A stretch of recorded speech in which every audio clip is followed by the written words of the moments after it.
పరిశుద్ధాత్మ దేవుడు ట్రినిటీలో నిన్ను చేరుస్తున్నప్పుడు, పరిశుద్ధాత్ముడు చేర్చినప్పుడు, పరిశుద్ధాత్ముడు చేర్చే వారిని నువ్వు చెడగొట్టే పనిలో ఉన్నావా ఆలోచించి.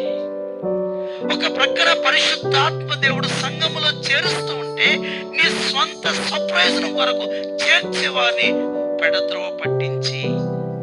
వారిని సంఘము నుంచి తొలగించి నీ సొంత ఇష్టం నెరవేర్చుకోవడానికి, నీ సొంత స్వలాభము కొరకు సంఘములో భక్తితో కొనసాగుతున్న వారిని సంఘములో సువార్త ద్వారా ప్రభు రక్షించి చేరుస్తూ ఉంటే ఒక ప్రక్కన నువ్వు చెడగొడుతున్నావు అంటే ఒక రోజున